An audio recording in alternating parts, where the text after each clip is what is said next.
Okay, David.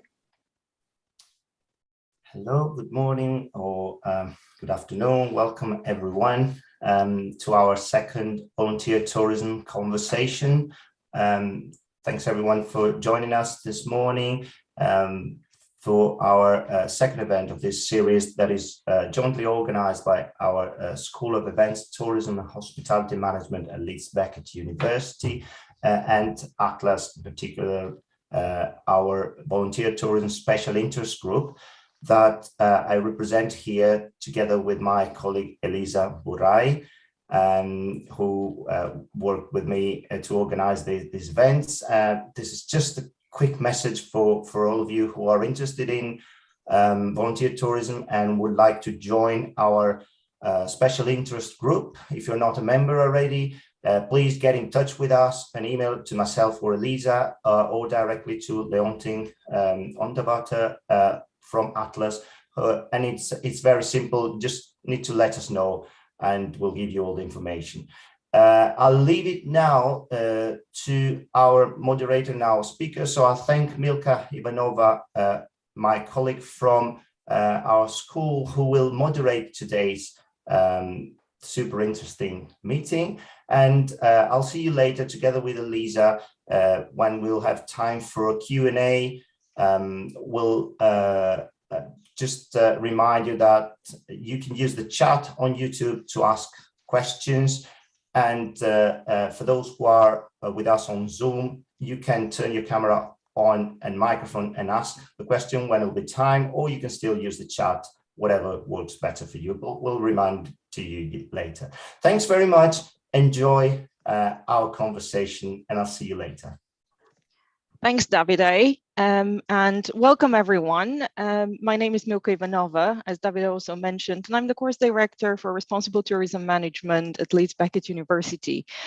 But today, it is my fantastic privilege to introduce our speakers who are going to focus on the methodological perspectives around volunteer tourism and are going to be presenting their very, very exciting and interesting works. With us, we have Esther Bott, who is an associate professor in sociology at the University of Nottingham. She has extensive experience in qualitative research around the world, including South Asia, Southeast Asia, South America, and the Middle East. And her current work focuses on the effects of orphanage tourism in Nepal, which is where this is a growing and complex industry. Esther will start the conversation and present her work, and then we'll invite our second presenter, Dr. Phoebe Evergram from the University of Newcastle, Australia, who is also joined by her co-author, Sarah Motta, from the same university. I'll do a little bit of a more detailed introduction of Phoebe and Sarah at the later stage, but I would like to invite Esther to start the conversation today by introducing her research and inviting Phoebe and Sarah to kind of contribute and start a conversation. That would be followed by the opportunity for questions and later a 5 minutes break. So thank you, Esther. Okay, thank you, Milka, and everybody else for inviting me. I understand I've got about 10 minutes, so I'll give a bit of a whistle-stop overview of the research that I'm currently involved with, which is, as you said, is focusing on orphanage tourism in Nepal, but I'm hoping to kind of expand the geographical scope of the research as I go along. So the article that in question that I'm going to talk about today forms part of a bigger study. And the article was written on the back of pilot data, which I collected in Nepal in 2019. Seems like an awfully long time ago now. And that informed the article that went on to be published in Annals. But that's part of, so I've expanded that now on the back of a fellowship that I got from British Academy, which allowed me to go back to Nepal. So I'm going to sort of talk about the research as a whole and some of the methodological barriers, dilemmas, and invite questions, but also comments about how to sort of navigate some of the difficult terrain of tourism research generally, I think, but particularly some of the kind of obstacles and dilemmas that I've faced interviewing vulnerable children who are working ostensibly in the tourism industry. So I'll talk about orphanage tourism just briefly to give a sort of overview for those of you who are not familiar with it. But essentially, my research so far has involved interviews, focus groups, and more recently action research with 26 so far young adults who grew up or partly grew up in commercial orphanages as children. And these were orphanages mostly in Kathmandu, but in other kind of urban areas of Nepal. So these are orphanages where volunteers can visit and volunteer as part of their holidays. 20 of the participants that I've spoken to so far had been rescued from commercial orphanages by third sector organisations, so NGOs working in the sector.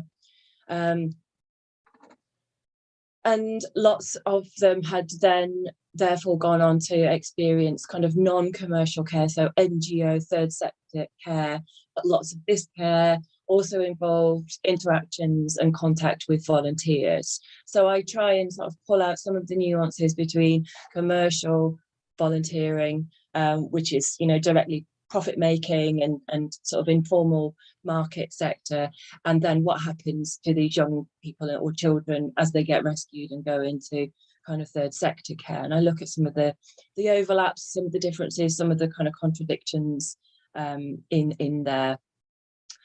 And over half of these children have been returned to their families up in the Umla region. For those of you not familiar with Nepal, Umla is a remote region in the northwest of Nepal. It's very kind of cut off in lots of ways. There are very low tourism numbers there, and it's a big migrant sort of sending area, particularly for youth who migrate to work in all kinds of industries and mostly in Kathmandu and the other urban areas. So I wanted to find out about these children's experiences as adults, because that was I'll talk a bit more about methodology, but the only way I could sort of get the narratives was to talk to adults, young adults, retrospectively. So I wanted to know about their experiences of institutional care. I wanted to know about how they entered institutional care and how they exited. So my background, really, I come from a kind of informal labour displacement background, interested predominantly in tourism and the kind of labour markets that emerge around tourism and what these are, how these are experienced by sort of local people. So on the back of the narratives then that I've been collecting, I've been trying to illustrate the inadequate ways that orphanage tourism is understood. So who is blamed for orphanage tourism, how it's framed, and how it's politicised. And what, the kind of my main interest really is how various Western entities position themselves as agents of rescue and eradication. And I argue that the best way to find out about, orphanage tourism and the sort of subjectivities and the positionalities that are often imposed on orphans and working in the industry as victims, and who are kind of presented as victims of trafficking and slavery, that when you actually speak to these young people, those kind of definitions and framings might go some way to explain people's experiences, but are certainly not the be all and end all. That there's a lot of other stuff going on, and that's the kind of stuff that I talk about in the article and in the kind of ongoing research which I'm writing into a book. So I talk a lot about the popularity of voluntourism more generally, which I'm imagining a lot of you will be quite familiar with, but I focus really down onto the popularity of and the sort of motivations of volunteering, particularly with children, but then again, particularly with orphaned children. So it's worth noting that the vast majority, 8 out of 10 children growing up in orphanages in Nepal actually have at least one living parent. And so these are young people and children who are kind of constructed as orphans as a way of, procuring profit for commercial orphanages.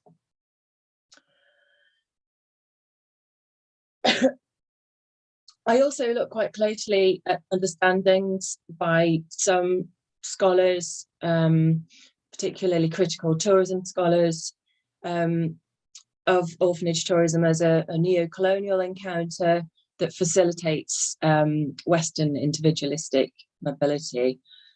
And this stands in tension, really, I argue, with the assumed immobility of children inhabiting orphanages, who are typically constructed as trafficking victims, as modern slavery victims. So what comes out in my analysis is this really stark positioning and sort of framing of orphans on the one hand as very stuck and as very sort of desperate and needy and positioned as objects of Western intervention without kind of subjectivity and without much in the way of sort of agency and autonomy.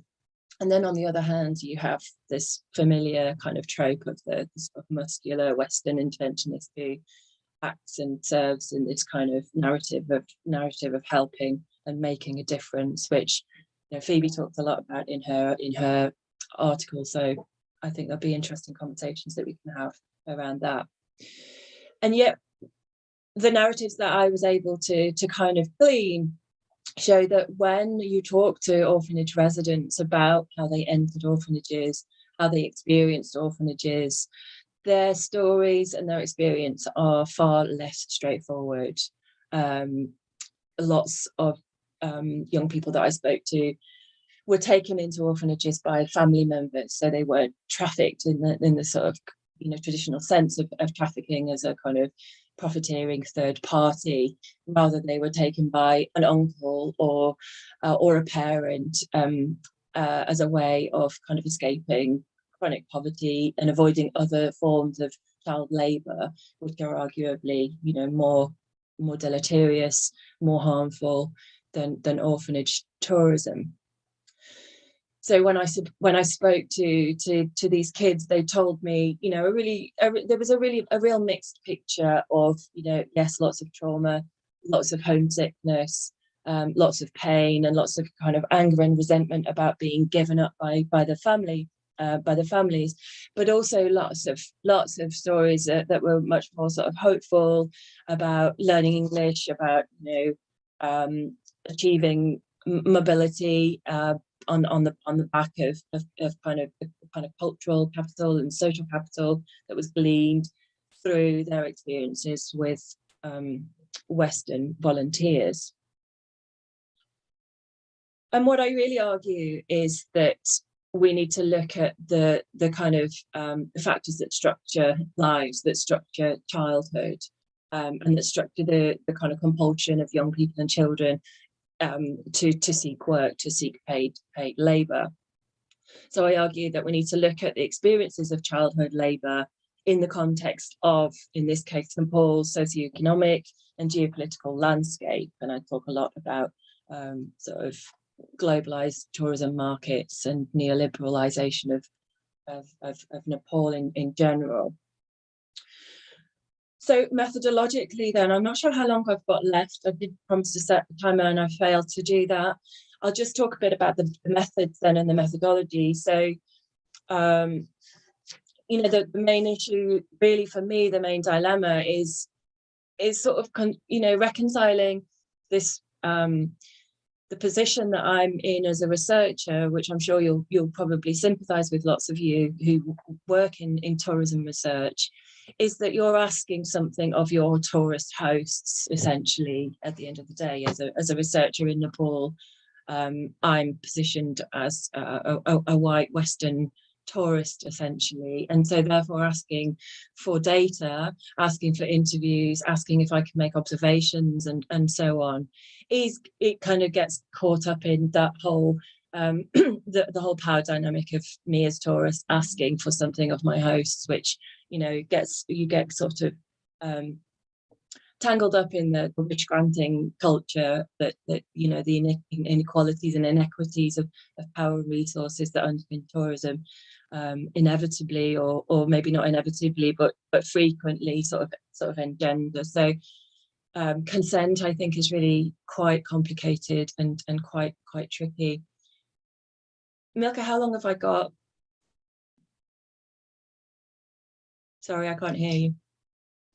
Yeah, you're right on time, okay. but okay. just we might move on to invite Phoebe to join with great. final remarks. Hello, and thank you for having us.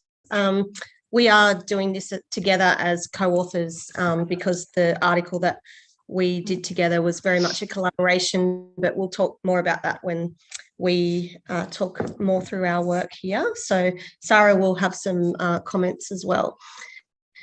So yeah, so thanks again for having us on to this really interesting dialogue, and thank you for the chance to engage, and also with Esther's work. And I think, to begin with, I think there's some really interesting critiques in Esther's work about the Eurocentric underpinnings of the modern day slavery discourse, and some of the omissions of the more complex and context-dependent issues and agency around orphanage tourism and these forms of mobility, and then how we understand slavery more generally. I think the idea of neo-abolitionist logic is quite interesting. It was a word that sort of popped up early on in the article, and I will just put that out there for Esther to make a note of, because I think it would be really interesting to hear a little bit more about that concept and how you framed some of your research around that concept. And I think it is really important in terms of it is really important, as much as we can, to bring voices in from people who are actually living these kind of experiences. And there are a lot of implications in terms of whose voices are included and whose voices are omitted. And particularly around, it's of actually living and embodying these kind of experiences and what that looks like. And then how much further we can go to unpack coloniality that underpins global capitalism and neoliberalism more broadly. And as Esther says as well, which underpins tourism more generally. So I think there's a lot of complexity that needs to be unpacked there. And yeah, in the beginning of Esther's article, positioning her inroads into these debates was interesting. She mentions the work of Joseph Cheer and others in the Modern Day Slavery book, and some of these debates as being quite vague and unsubstantiated. It's interesting because I actually know that book really well, because I reviewed that book for the Journal of Qualitative Research in Tourism. So I thought there were some chapters in that book that, align quite nicely with what Esther's arguing in terms of the kinds of issues that do need to be addressed more in further research. That understanding institutional care mostly comes from minority world perspectives, which may not account for majority world cultural uses of institutional care settings.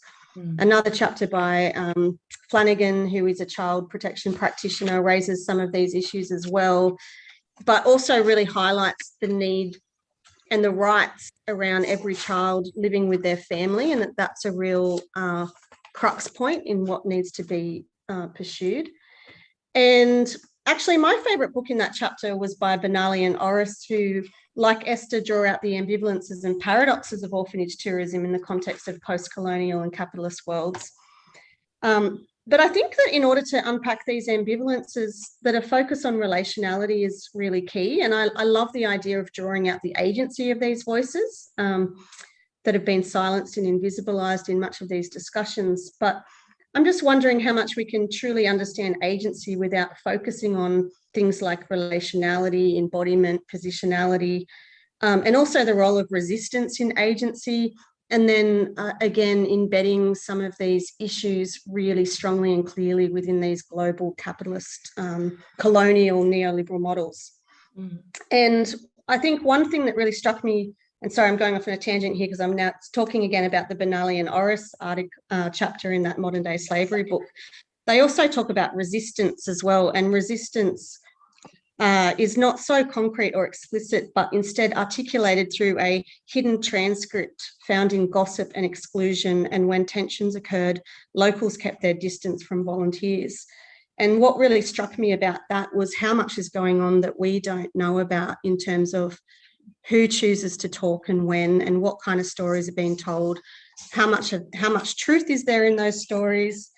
And the children themselves, as well as demonstrating their agency in these encounters with volunteers. For example, that chapter talks about children negotiating acts of affection. So really moving away from those binary ideas of these kind of attachment theories as well, and also the agency of children to negotiate those kind of relationships as well.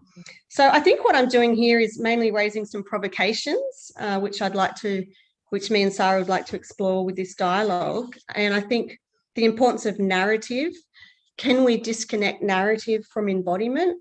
What are the issues around narrative and agency? Which stories are told to who and why? Stories and narratives are not static and will also depend on the positionality of those telling the stories, to whom and to why. And in many non-Western cultures, for example, not all stories are told to everyone. So stories might even be made up to protect communities or resources. So what does narrative look like if we connect it then to our own embodied relationalities of connecting with narrative? And can we understand narrative without connecting this to a broader understanding of coloniality and who has the power to have the narrative? How do we frame narratives and stories? So I'd love to hear Esther's thoughts around unpacking these issues some more. And I think the issue of how we understand childhood is interesting and quite complex as well to unpack. And in terms of child labour, really important in thinking about child labour more broadly in the context of colonial capitalism. What would childhood have looked like in Nepal pre-capitalism? The issue of the leisure and work dichotomy in the West is such a Western sort of construct and a colonial construct too. So these notions of labour might not be so easy to disentangle from how we understand work or play. In traditional Indigenous societies, for example, childhood play is connected to broader society and roles in terms of play hunting, play families, playing in nature, play as foraging, play as weaving, and holistic, thinking about, more holistic forms of society rather than work, leisure, and the relationalities between spirit, culture, food, eating, ceremony, and ritual, and what that looks like in terms of work and play. And the hegemony of global neoliberal capitalism, which has really disrupted these traditional ways of organising social and economic life, which has created new forms of inequality and poverty. And I agree with Esther that these issues really need to be foregrounded in these debates. But at the same time, connecting back to ambivalence and paradox, the dominance of the neoliberal critique of volunteer tourism does, there is this tendency to deny agency and the local and the emergent possibilities within global South and North encounters. But what does it really mean to unpack these kind of tensions, and how can we do that methodologically? So these are some of the questions that I've also grappled with in my research, and we'll talk more about this when it comes to our article, that Sarah has really helped me to unpack some of these issues from her perspective of decolonial feminist thinking. So I'm just going to hand it over to Sarah to say something quickly. Yep. Okay, thank you so much. I'm kind of a bit of an outsider here, coming from politics and political economy and kind of intersecting with Phoebe's work in tourism and the tourism realm, although I do work with kind of alternative economies and questions of labour actually, and feminist readings and decolonial readings of labour. So I'm not sure about time, but I'll just make a few kind of comments that build and intersect with some of your comments potentially. And I'd also like, before I speak properly, to acknowledge the traditional custodians of the land which hold us in this waterway of meeting of fresh and salt waters of the Awabakal and the Worimi, and pay my respects to any elders, past, present, and future leaders, and any other Indigenous peoples present today, and calling those ancestors to accompany us on this journey with integrity.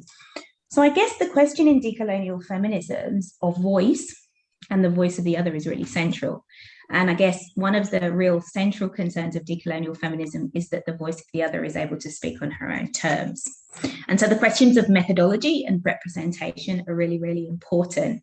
And so I'm very interested in Esther, your work in terms of questions of your relationality through whiteness in relation to the communities that you're working with, and your responsibility to speak certain things and perhaps not others, thinking of the work of Mohawk scholar Audra Simpson, who talks about ethnographic refusal in terms of her relationship with her own community, and that there are some things that are said and some things that are shared, and some things that aren't, even if they're true, even if they're the case of the complexities, precisely because of the ways they can be then re-articulated in discourses that reproduce an othering or a simplistic rendition, or that legitimize forms of, in this case, anti-abolitionist thought, right, and practice. And so I thought that was something that really came out strongly for me, like, where is your positioning in terms of what is said and what is not said, and how what you write may well be then circulated in other discourses that can also do harm. And the other thing was that there's a real concern to not auto-critique discourses of the West of saviors, which I completely agree with, but I wonder the extent to which, in your conception and epistemological view, you are stepping in as a savior of those children, so they're not represented as victims. And I wonder what you feel about that, and whether that can be disrupted, or you do disrupt that. And the final thing, because I know time, I'm always aware of time, is that there's a big history of child removal here in Australia of Indigenous and Black and colonised and migrant communities. And I work with communities contesting these child removals through trying to re-establish kinship relationships, social economies, and forms of Indigenous governance. And yes, if we had interviewed in abstract, and I'm not saying they're the same, but if we'd have interviewed in abstract, the children, of course there were going to be complexities in there. And of course there were violences in some of those homes because of the ongoing structural reproduction of violation, you know, the capitalist colonial patriarchal state, right? But what does it mean to desituate those children from their kinship relationships and their families and those broader structural conditions that you talk about? And what might it mean to enact a kind of research that foregrounds that and situates the children's voices in relation in that way? That's immediately what struck me. And I think that that's enough. I think actually just in terms of crossing over in terms of both of our research too, that I think it's a real minefield of ethical, messy, contested issues in terms of how you actually methodologically get to some of these issues. And I think definitely positionality is something that I think is really important to talk about. And I think this idea as well about, I mean, I come to my research too through my own positionality of whiteness, and Sarah's really helped me sort of unlearn a lot of that, and unlearning in relation to listening and deep listening, and unlearning my own coloniality as well. So I think there's a lot of thanks. in-depth stuff Thanks, Phoebe. Very thought-provoking comments and questions. I find it fascinating. Esther, please feel free to jump in. Oh, I don't really know where to start. There's quite a lot in there. I think, maybe if I can just talk about narrative a little bit more. And these are really great points, and really, these are things that I've agonized over, going into Nepal, into a tourist environment, to ask young Nepalis to talk to me about their experiences of being with white Western interventionists, essentially.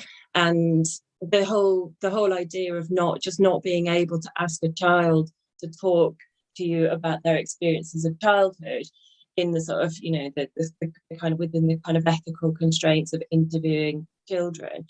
You can sidestep those somewhat when you're looking, you know, to talk to adults, but, you know, the ethical, the positionality and the sort of, you know, the intersubjective kind of problems of, you know, reproducing white Western hegemonic power through the research process is something that just comes back all the time at me for you know, through my research. And there's no real answer to that apart from, you know, acknowledging it and then developing methodologies with those participants, which is what I went on to do, to try and go, you know, to try and kind of negotiate some of those issues. And so the group that I'm working with at the moment pretty much work on their own. So they are doing action research, they are designing the methods, they are deciding what to do and how to do it. And so the narratives that are coming out of there are very much absent me and absent, you know, my sort of I mean, I'm helping to facilitate it and I'm helping to get it organized, but essentially the data collection is now being done in action research. So it's being done through poetry, through art, through the kind of participants interviewing one another, through storytelling, through these are kinds of activities that have very much come from the group themselves. And so I do think that those narratives are much richer, they're much more complicated, and they are much more sort of contradictory to one another. And I think that your idea about, you know, your question about what gets told and what doesn't get told and to whom is really crucial. Some of the data that's coming out of that is, yeah, it's wonderful. It's incredibly contradictory, and it's kind of all over the place, and it's not going to be very easy to write up. And I've no idea how to write that up. One of the issues that I have is that during COVID, the kids that were part of the group, that gelled as part of the group, dispersed and went back to their family homes. And so I'm having some difficulties getting hold of people and getting that group back together. And that may well in itself be the end of the story, or the end of the data collection kind of thing. In terms of resistance, this was another kind of theme really that came out in terms of especially in terms of the experiences that kids had growing up in orphanages. And there were some great stories which I'm writing up in the book about you know, some of the acts of resistance and some of the fun that kids had at the expense of volunteers, and, you know, that kind of centered around their whiteness and centered around, you know, their kind of funny Western ways. So, you know, and they told those stories to one another rather than to me as a white Western person who they probably find quite odd. So that's a kind of example really of, I think, where action research, where you step back as the researcher and kind of just that research then unfolds in ways, you know, that are quite telling without your imposition and without your presence as an embodied, you know, subject. I think that's not a solution, because obviously the research is still going to be written up by me, still going to be published in a kind of Western context, right? But I think, yeah, I don't know if that answers any of your questions. And yeah, this idea of kind of speaking to neo-abolitionist discourses critically through speaking to the objects of that neo-abolitionist discourse is fraught with problems, right? Because of my class, race, and gendered and national background, and the kind of funding bodies that are powering the research, and the contexts such as this one that are kind of disseminating that research.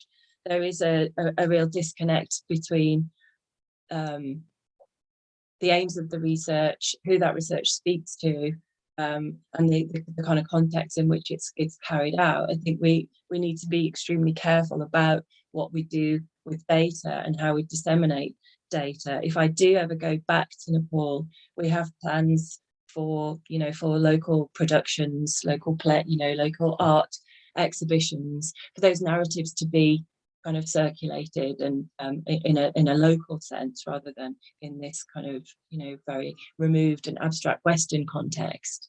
But yeah, but I've to some degree lost touch with some members of the group, and the members, and they're fractured and they've lost touch with one another. So I'm trying to sort of re-establish the group. Yeah, I don't know how we're doing for time, and I don't know if that answers any of your questions. Phoebe. We're okay for time. Okay. So, and Phoebe, if you would like to perhaps ask some follow-up question, we have some time to do that. I think the action research angle is quite interesting, and the role of art and poetry and creativity in terms of getting to some of these stories is a really interesting angle. I'll just pass it over to Sarah now. Thank you. I just want to foreground that we're a we with Phoebe and Sarah, and that I'm actually the race scholar here, and I keep being erased in the way that things are spoken about. I think that needs to be spoken. Secondly, like when I was thinking about your work, Esther, and the way you were talking, it really made me think. I've got a dear sister called Tina Seppala, who's up in Lapland Uni, and she works, she's from the north of Lapland and has a very complex background actually, but passes as white, and works with South Asian communities. And she's done some, I mean, you might not be situated in the decolonial feminist traditions, but there's things we can learn across borders, right? So she works with this beautiful stuff, which we've intersected with too, around decolonial feminist solidarities from whiteness in a complex sense that might be a really useful, generative, but gentle, but also pointed, right? The way to think about some of these things that have been brought up about position and not just position, but about representation and responsibilities of representation. And as an author, in particular ways, what are the responsibilities to speak or not speak, right? And what are the ways in which we can subvert some of those hierarchies of knowledge, right, in the global system, and maybe even publish multiply. There's a beautiful collective here about Indigenous and non-Indigenous scholars. Yandar is one of them, who've produced some stuff about shifting camp together and actually cite country as an author, and always cite firstly the elders who are part of that process, and they then. So I think there's multiple ways to think through these relationships in ways that don't maintain that separation of the intellectual work is over here, and then the grounded work, however beautiful, is over here. And so, yeah, these two groups and authors came to mind as you were talking. Thank you, Phoebe, Sarah, and Esther. Please, feel free to continue asking questions. And I would like to invite at this point our audience to contribute to the conversation by asking questions, either by joining us with video and microphone or posting in the chat. And Davide and Elisa will help us with kind of collating any questions from the chat. But do feel free to please join this just fantastic and very thought-provoking conversation. Milka, if I may, there's just a couple of comments / questions from the chat. I'll read them out, and then let's see if we want to have a break and maybe give our speakers a bit of time to think about it, and maybe we can address them later, or we can start answering now and then articulate it later.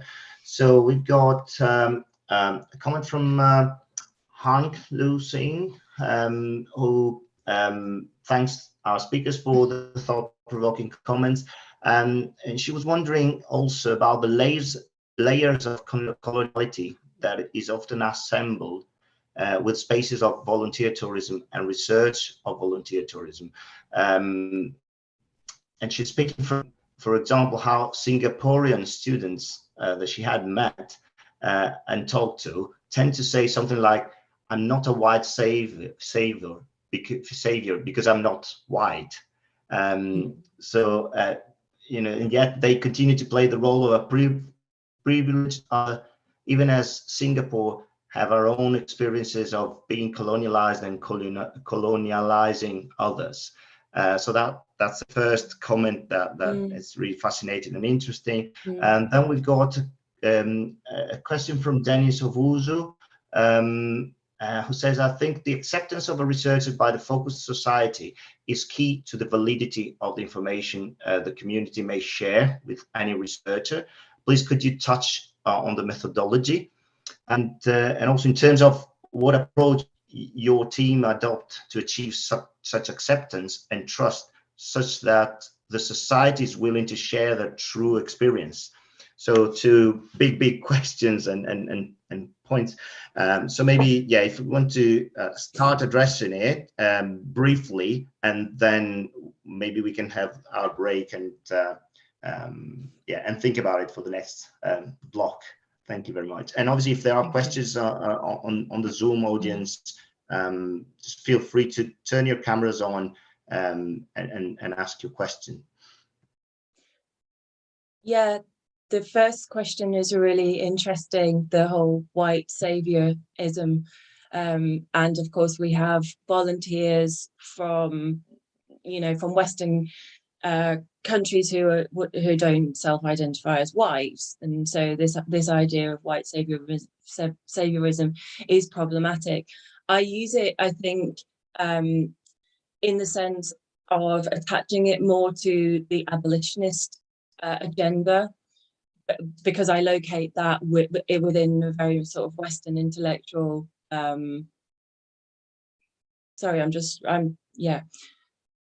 A Western intellectual kind of paradigm. But it is true. But it is a very good point that not all volunteers working in sort of global South context, volunteering in those contexts, are white, and we do need to really be careful about using that as a kind of embodied label, and just expect the kind of conceptual meanings of that to be understood. The methodological question, I think, is also really interesting. I have no idea where we kind of locate the truth in people's narratives, and then, as I say, the kind of the truths or the versions of reality and experiences that were being told to me as a white woman, were different and were, much less telling. They were much more polite. They were much more guarded than the stories that were told to one another. Like I say, the forms of resistance, the tricks that the kids used to play on volunteers to catch them out, the games that they played at the volunteers' expense. So there was a lot of resistance and a lot of fun. There was also some running away when kids were rescued by NGOs and taken back to their families. Many of whom there was this kind of real disconnect. There was a language barrier often between kids who'd been brought to Kathmandu and educated in English and Hindi, then going back to their families and not speaking the kind of local dialect, the local language. And acts of resistance were also happening upon sort of rehoming, where kids would run away and run back to the orphanage. So yeah, that's a methodologically, and I think in terms of looking at resistance, very, very interesting things came out. Thank you, Esther. I suggest we take a 5-minute break to kind of think about the discussion, and we'll continue with our conversation at 10 to 10, hopefully. So I'd invite everyone to mute their microphones, perhaps just switch off the cameras for 5 minutes, and we'll be back.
So hopefully all of us managed to grab a quick coffee, and we are ready to begin the second part. So if I can invite hopefully our speakers when they're ready to rejoin us, and we'll just pick up this fascinating discussion with Phoebe and Sarah.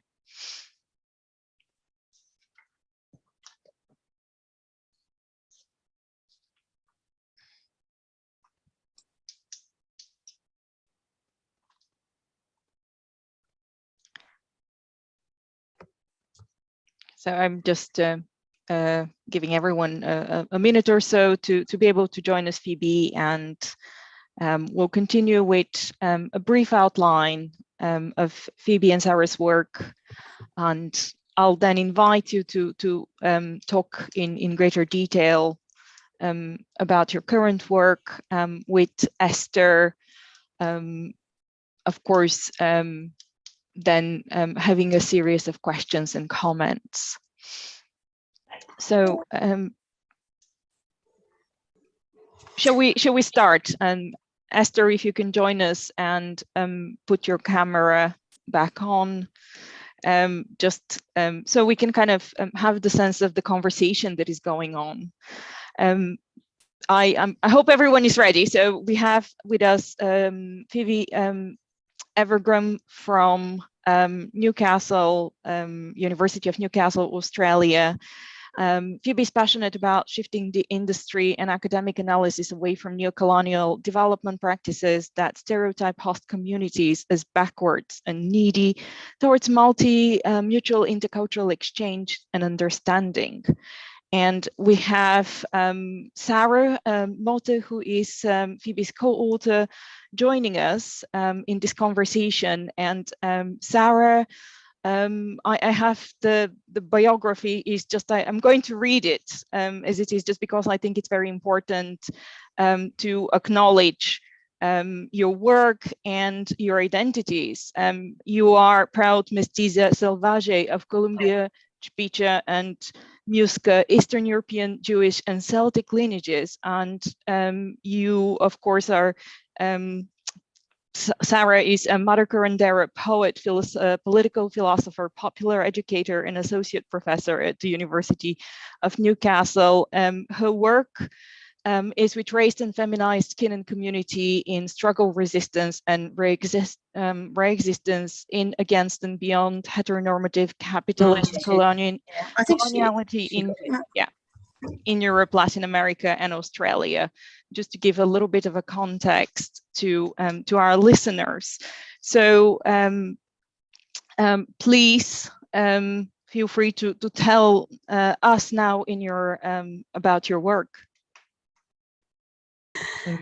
Okay, thank you again for having us. And I just want to acknowledge, that we're in Newcastle, which is also known as Mullumbimba, and we're speaking to you here from Awabakal and Warramai country, and we acknowledge the elders here, past, present, and future.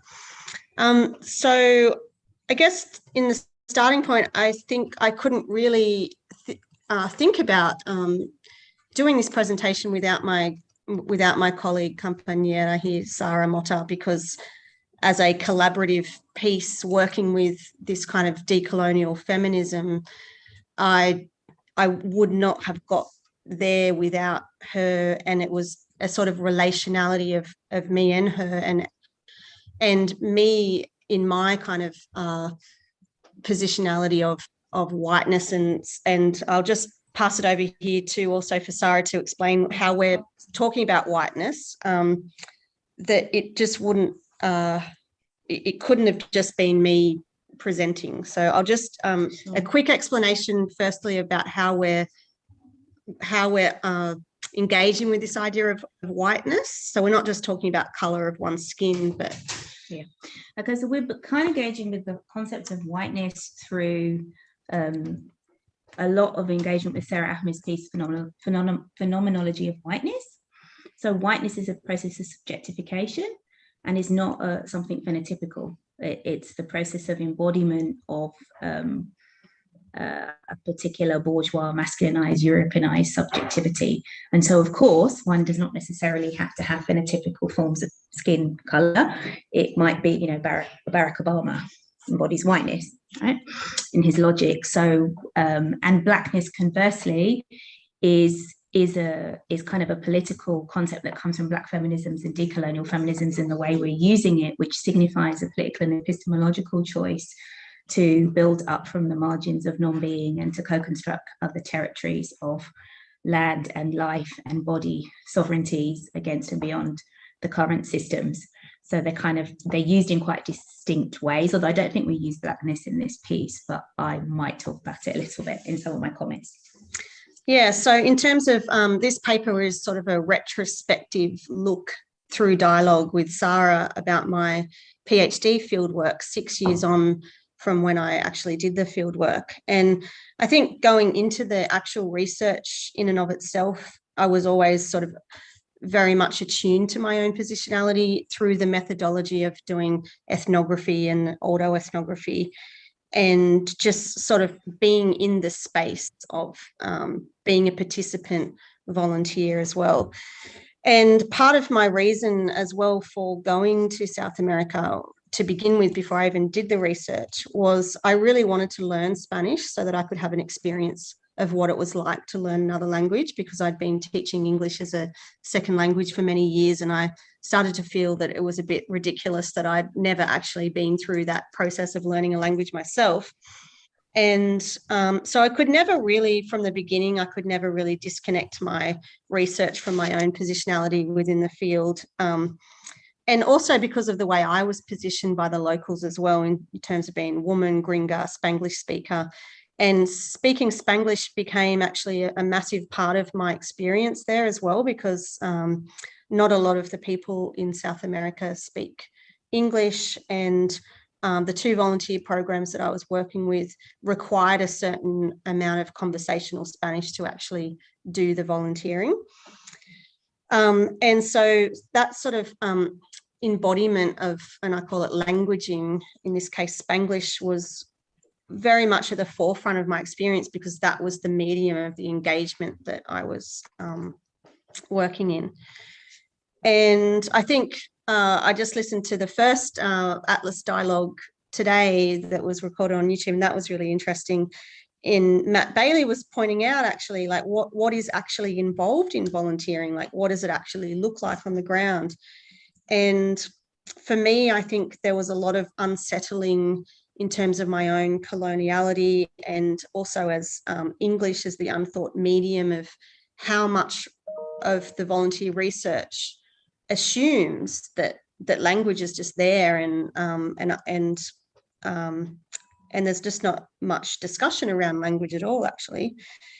And so I think in terms of unpacking the specific geographical context of the organisations that the volunteers are working in is really important. And of course, we do need to generalise to some degree, but not to the point where we're completely losing context.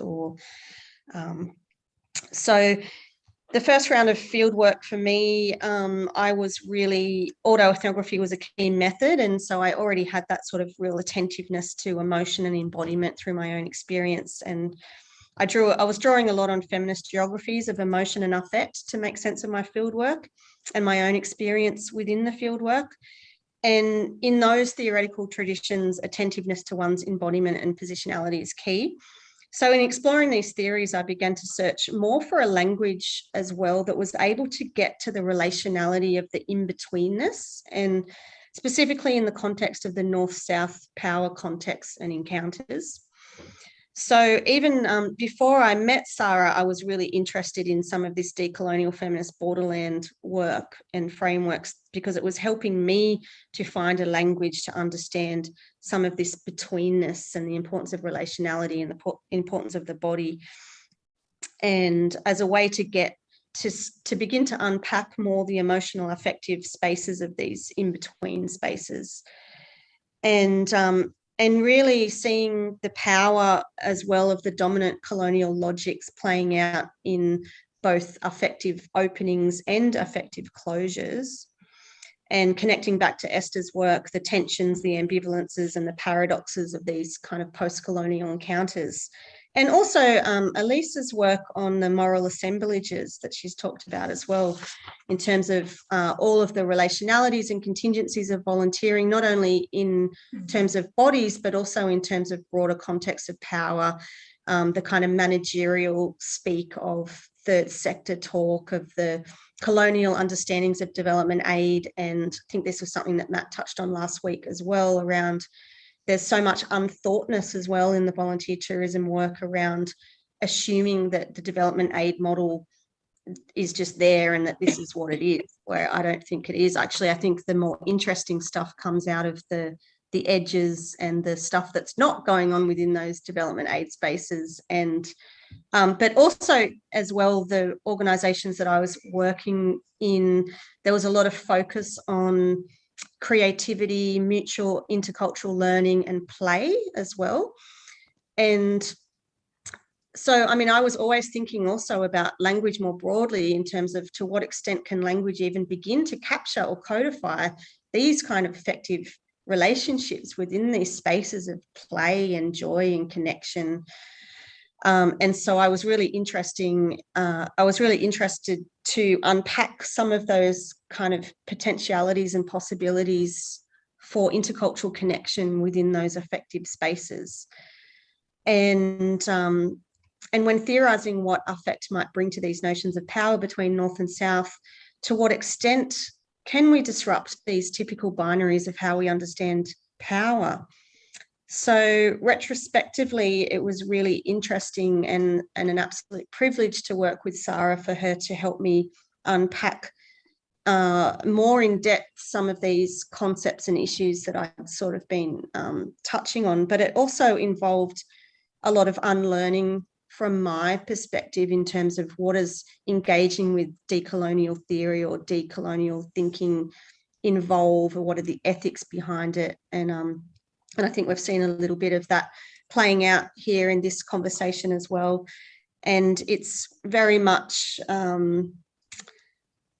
you know, and so we're talking about bodies, but we're talking also about epistemologies and how we order our thinking and how we use language in these spaces. And yeah, it's very, very complex. So this retrospective sense-making process as well, coming from 6 years on from my PhD, was also embedded within our relationality as friends, compañeras, sisters, and also within my own life of having a Black husband and child, and living life in the borderlands generally as well, in terms of the attunement to the everyday experiences of what it's like to be other, and the attunement for me too to understand, or to have some insight into what it's like when I walk around by myself as me, as white, as opposed to when I walk with my husband or my child,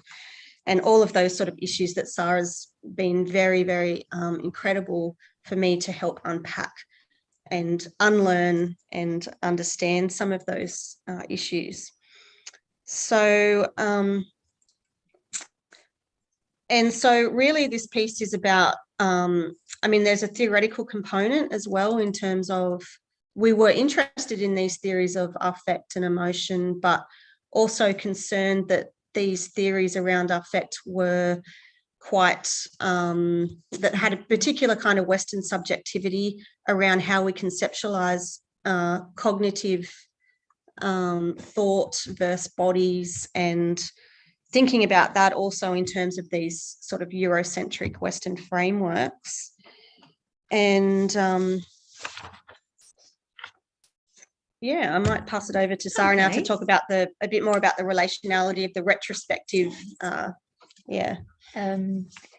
Okay, so I think the way to think about both our process in co-constructing this piece, and in the way that it's much deeper than a piece, because it speaks to a relationality and a form of kinship otherwise, beyond a kind of construction of solidarity, which often itself, solidarity, even in its more radical terms, can reproduce a kind of white saviorism in the form of whiteness that we're talking about, right? So not as phenotypical, but phenomenological and in relationship to power. And so that means that we didn't start as a we. We had to, we still are constructing that. And even in that we, there is a diversity, and there is a differential positioning towards decolonial feminism as a project of life making and of liberatory healing as epistemology and ontologies. And that also there is a different relationship to borderlands practice also as concept and embodiment or enfleshment. And so really our encounter had to destabilize many of the framings intellectually that are across disciplinarity, but also are in voluntary tourism, right? Where the other is never the scholar. So what does it mean when the other from Blackness begins to speak in her own terms, right? And then seeks through a logic of gift, because often the embodiment of the practices that we're talking about are a logic of gift, not necessarily not a logic of erasure or of mastery, of instrumentalization. And what does that mean then to come together in spaces which have often been alien spaces of academia and thought and practice, right? And in the home space, we did a lot of this in the kitchen. With our kids running around. Yeah, right. But also not that friendliness and familiarity erase the difficult bits, right? And the complicities and the rereadings, and how those rereadings of encounters that sometimes were read originally in ways that reproduce coloniality, right?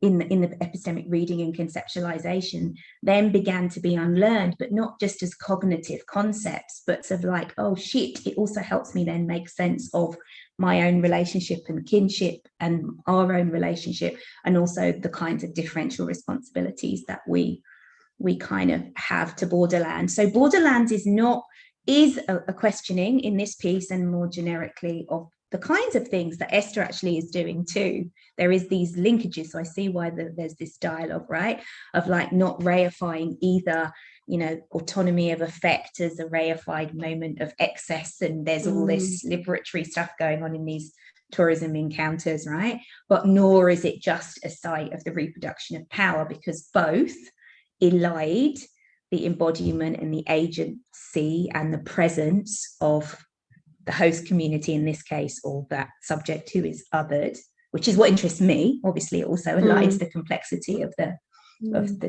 voluntary tourist too, but that doesn't mean a collapse into it's all equal, this borderland stuff, but that there are different relationalities, and that, for example, just one thing that stood out to me because I was reading it today was the thing about the clothes, and how there was this disappointment when some of the kids or the people came with, I don't know, Nike shoes and didn't look poor. Do you know what I mean?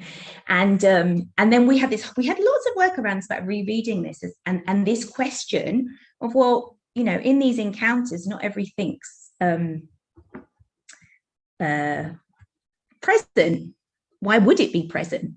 Like some of the agency of the subject who knows they're in the relationship of being othered is to, in differing ways and to different levels of collectively, is to make decisions about what's shared and what's said and what's presented, precisely because of the experience of those violences of the white gaze as materiality and as negation of knowing, being, presence otherwise, right? And so this just made me think about how in learning and unlearning and building relationality and kinship otherwise here across these borders and differences, that takes that kind of trust and material standing, coming up to the front lines of those everyday violences and actually standing on those front lines, and sometimes doing the work to speak when it's too dangerous for the person who's already, or the community is already subject to these violences. Like, it's material, but it's also material like childcare and care, when the kind of intergenerational trauma makes us ill, you come and bring me soup. Like, these are social reproductive materialities. They're obviously not captured in that relationship of the tourism, right? But that doesn't matter, because it's also rethought your relationship to how you will do this research now. Right? Yeah, definitely. And so it just made me think that there is when the other speaks, we, as both the subject in the encounter of the host and the voluntary tourism, and as a scholar, we have a right to opacity. We don't have to become transparent because we need to feel safe in order to do that. And that is part of a really massive part of decolonial feminist solidarity and kinship wherever it happens, in the moments that it happens. And it's both its impossibilities and possibilities. So these are the things that make me think about yeah, and it's obviously very in terms of methodology too. I mean, to what extent can you ever really even begin to get to any of this stuff without being embodied within some kind of relationship or dialogue?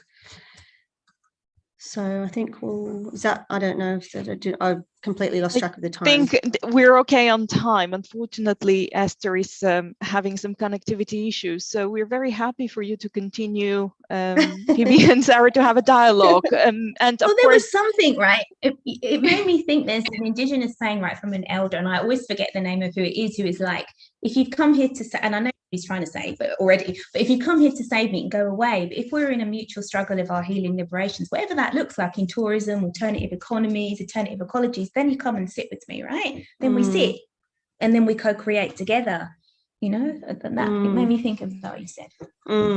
Yeah. And I, to continue the discussion, Elisa, sorry, does have a question. Yes, sorry, I cannot resist. This is amazing, and I'm really humbled to be here listening to this, and I really empathized a lot and felt really connected in many issues and challenges that you have brought up, Phoebe and Sarah. I did conduct my research in volunteer tourism in South America as well, in Peru, which was a very new environment for me. And it was interesting because when I traveled there, I traveled with I knew I was doing ethnography. I never considered ethnography because I didn't know this was something that exists even. I was a very inexperienced researcher, really naive in the way I accessed the field, and I approached people, and I related or encountered people. I did do volunteering then, but obviously I was always thinking about how am I going to say things when I'm back home in UK, but without the sense of criticality yet. So I wish I can redo everything again, you know, now. But I could sense some of the struggles already. I didn't feel right in the way I was doing that. I lived there for about 7 months, and I got annoyed when, you know, leaving the house and walking to the projects where I was working, I was addressed as a tourist because I didn't feel myself as being a tourist. I was like, oh, I walk down this road every day. I see the same faces every day because fairly small context. But definitely I did feel being in a privilege and inappropriate position. And I felt lots of the struggles of who am I to actually being able to tell this story, and which story am I telling, and to what end. But the way I kind of walked this path was, I wouldn't say with a positivist approach, but I left my desk in UK having a nice model. I had this model in mind that was going to make it work when I was talking to people. So it was a very complicated position where I was, and it took me years to understand that actually that was not probably right for who I am and the researcher I wanted to be and the person I wanted to be. So that's just a little context about me and the way I related to what you were saying. Now, my question is, and is some sort, you know, is reflections that I have on a daily basis, pretty much. Also, you know, and I shift my research interests on other environments and contexts, in the sense that I do a lot within the context of responsible tourism, and I often posit, think, you know, volunteer tourism in the context of responsibility again for whom, ethics, morality, etc. So all quite complicated concepts and subjective to some extent. Now, my position within academia and the way we negotiate or are part, I feel I'm part of certain ways of knowledge production and creation that don't always go along with the way I would like to see. But again, going back to unlearning practices, I'm not quite there yet in terms of what is the alternative to the way I write and do research and publish research. So in a way, I'm kind of thorned in my position of, being a senior lecturer in the School of Events, Tourism and Hospitality Management, where there are certain, obviously, goals and KPIs that are part of the higher education system. By the same time, we want to be able to create different types of knowledge or knowledges, more accessible, co-created, as Sarah was mentioning. So how do we negotiate, being part of this westernized knowledge production within the context of volunteer tourism, so that we kind of stay in the field, and being able to decolonize knowledge, by the same time be part of this system. They keep on perpetuating and reproducing the same discourses of power and position. So I'm interested in your views in this, in terms of how do you negotiate? I don't know if negotiate is the right word here, but how do you navigate this context? Well, I'll start, I guess. Just going back to there was a lot in what you just said, Alyssa. Thank you for sharing.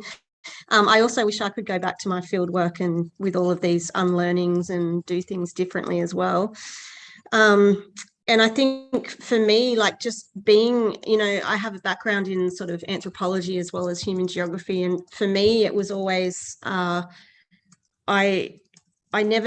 think one of the reasons why I was drawn to studying tourism in the first place was because wherever I go, I'm going to be positioned as a tourist because of my whiteness. But interestingly enough, when I go to visit my husband's family in Brazil, in the north of Brazil, I'm actually not positioned as a tourist there. So I think that's really interesting too. So, and I think it's that attunement to the body and, what you said about feeling awkward and discomfort. And I think those emotions around awkwardness and discomfort are actually really key to the unlearning.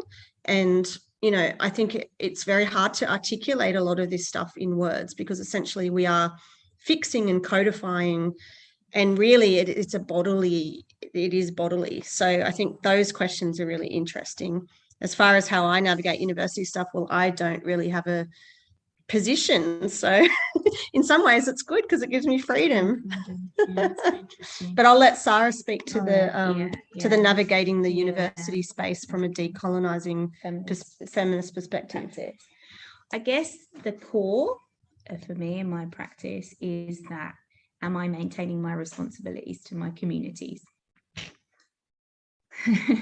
And somehow am I doing that in a way that does as least harm as possible to both myself and to those communities? That's a kind of very generic thing.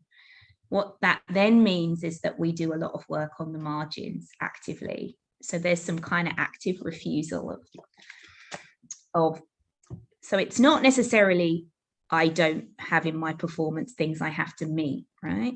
But it's that intersubjective, collective disinvestment from internalizing that those matter. So that our sense of self and being and the ethical and epistemological and political anchor that orientates us is our relationality otherwise. And so that disinvestment is not an easy process. And again, it's positioned differently from where we start in relationship to the kind of modern colonial university and the global epistemological project of modernity, coloniality, capitalism. And so will involve different things. And so we try, but even the stuff that I was talking about with Phoebe is that the decolonial feminism, or the encounter with, or the unlearning of whiteness, or the engagement with coming into the blackness or decolonizing praxis is something that is about life making. you know, Sarah Ahmed talks about living a feminist life. So we've just done a piece, myself and Tina Sepulveda, I mentioned, and Ibisque Gonzalez, and we talk about living decolonial feminist lives. This is what this is about. So this necessarily blurs and disrupts the borders between education and life, research and healing, philosophy and the erotic, the sacred and the secular, you know, and it necessarily means that when we talk about, it was all about decolonizing feminist solidarity, but it became a kinship otherwise, because it's like, it's not in a particular encounter, it's in all the realms of which we are as beings in relation. And so we do this from 3 different lineages and 3 different journeys into decolonial feminism. I can share you the piece. It's in editing at the moment. It's actually in a management, the feminist management, even though we're in politics. It's very interesting how this is bordering and crossing and who is open and receptive to this. But I think it's involved almost creating our own life worlds where we can do things differently and where we can disinvest together if we were invested in the differing degrees we were, and maintaining that relationality with community broadly defined, and then actively resisting. So, you know, we also, like, I'm actively resisting restructurings, and, you know, the union has lots of issues, but like involved with the union, involved with precarious organizing, right? Involved with naming. So naming matters, right? So naming that 78% of our staff are precarious and how feminized and racialized that is, right? Naming and speaking also that which is maintained as the unthought possibility for the continuation of an increasingly cruel, marketized, intensifyingly carceral university system, right?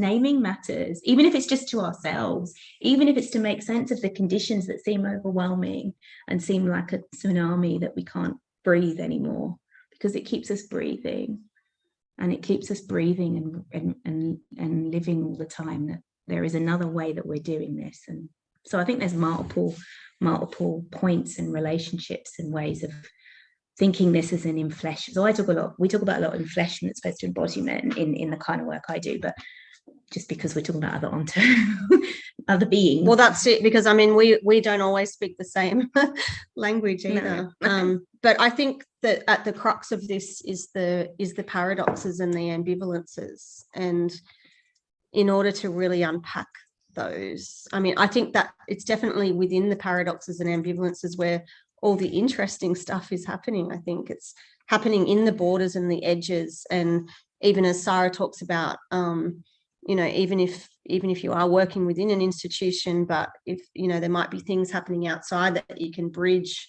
and it's actually in those edges where the interesting stuff happens. And again, it's not something that you can sort of abstractly have a formula to go, well, this is how you survive the university, or this is how you survive, because it depends on the relationships that you build up to create these kind of possibilities as well. And so it really can't be disconnected from the body and the relationships. And commitments and responsibility. So protocol and responsibility and ethics is really central in the kind of decolonizing, indigenizing practice. It's like I'm in responsibility always to the ancestors, to my communities, to my kin. Like that's the anchor. I think in some way, in terms of like also just to make a note of our positionality within these lands as well, is that there is an attunement just living in a settler colonial country such as Australia, and the discomfort that comes with that, you know, me with my own ancestry. I mean, but then it's complex as well. And, you know, this is something that Sarah's helped me to unpack too in lots of our garden chats that we have, you know, because my ancestors came from convicts. And so there was that whole thing around the Irish and the English and the, sorry, I know we're moving right away from tourism now, but essentially tourism is just, I mean, tourism is just one context of how we can explore some of these issues, but I just can't see how we can not explore these issues around identity, positionality, power in a tourism context, because so much of the tourism spaces operate within these kind of inequalities and you know, issues around tourism dependency and the othering, and Yeah.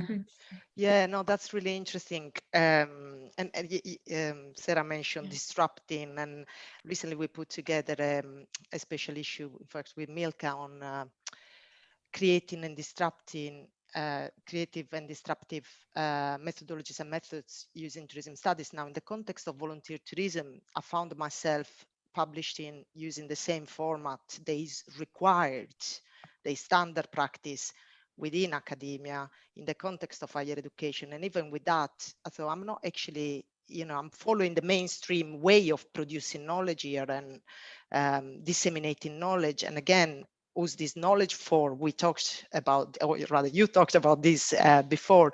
So how do you see this, not trend going, but do you see, could there be a change in terms of disrupting the way volunteer tourism knowledge is produced and disseminated within the public space almost, or publications? I'm just thinking about, main journals that where we published our work. We talked before, I think it was Esther mentioning, and Sarah, I think both of you, art and poetry. Do you think that could be an avenue that is accepted by Western mainstream's ways of? I think that sort of focus on creativity and, moving away from these development aid models and more of a focus on the creativity, the joy, where does the possibility happen? It comes through, I guess it goes back to what you're saying about being human and life affirming.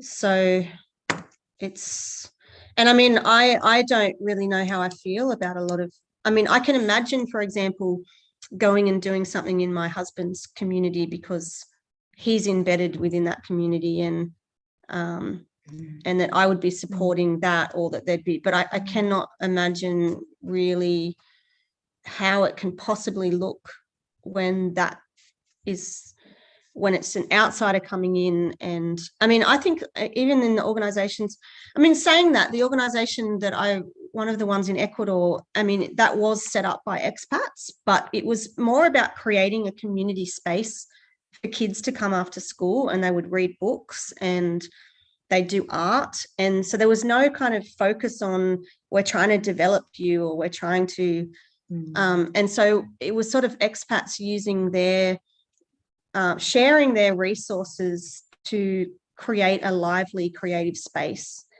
And, but then there was all the challenges then of like the volunteer tourism market, or the people coming there. It's like, well, they're not poor enough, or we're not, I had volunteers saying, oh, but we should be helping them with their homework programs, and we should be helping them to read. And so getting away from that kind of helping narrative is really crucial.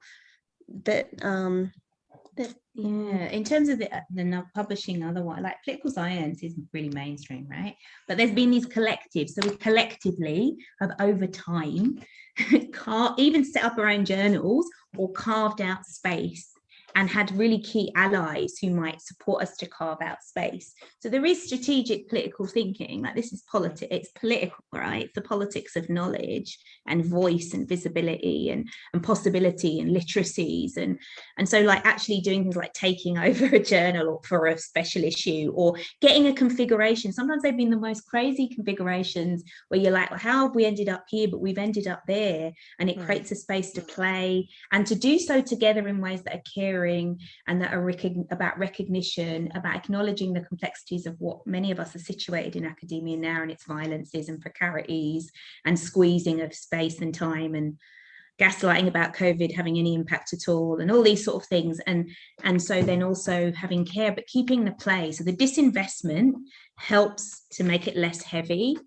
to some degree. Sometimes it's soul destroying, and helps, I found, to make that we can have play, we can laugh at it too as well. There is a taking back of power, but there's like strategic, but not instrumental strategies that are trying to cut off the head of someone, not that logic, because it's another logic, the whole thing, but just trying to say, look, we're trying to expand the presence of these other possibilities of the way we might imagine what we're doing as scholars that shifts away from these violences and these elisions and these expropriative relationships. And I found really interesting in the last couple of years, I was in a business school, right, in politics and political economy, that management scholars have been reaching out, feminist management scholars who are really pushing the boundaries and then have a receptivity.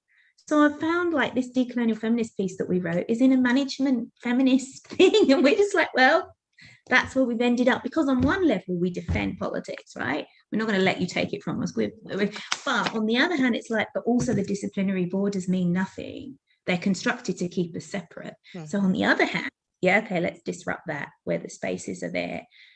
Acknowledging too the kinds of precarities that, say, Phoebe sits with, and the paradoxes of sitting in that position for yourself, right? Thank you, Phoebe and Sarah and Elisa.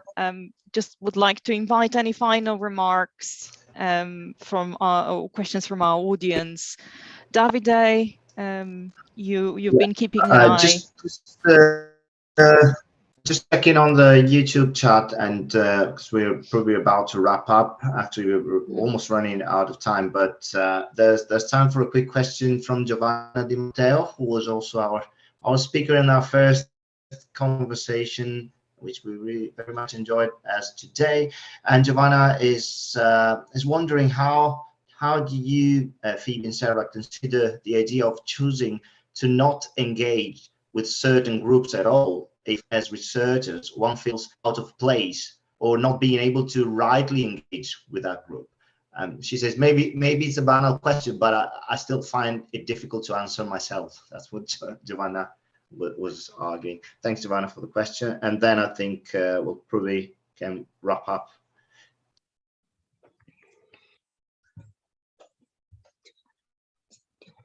I don't think there's any easy. But there, I mean, like for me, I generally work with communities I belong to in some way. And that's really difficult to navigate about what's said and what's not and how we collaboratively, but also like I work around sovereignties here, sovereignty struggles, and are led by Indigenous matriarchs in that. And there is no way that I would work with First Nation community here if I didn't have permission and I wasn't invited in. Like, no way, it's not appropriate. And I wouldn't work in any project that wasn't about a First Nation community that wasn't led by First Nation scholars from these lands. That's a line for me, because it happens all the time. And there's so much work around First Nations that are expropriative and do not respect the epistemological sovereignty of Indigenous people. So there are some kind of really fixed lines on certain projects. Yeah. Thank you both very much. I think we've come to the end of our session. Very thought-provoking discussions, and I hope the audience and the presenters enjoyed the opportunity to discuss the work and comment. Any final remarks before we wrap up? I wanted to thank the speakers again. Sarah, Phoebe, and Esther, unfortunately, is not here with us now because of technical issues, but it's been a true honor and privilege to have you all here with us today.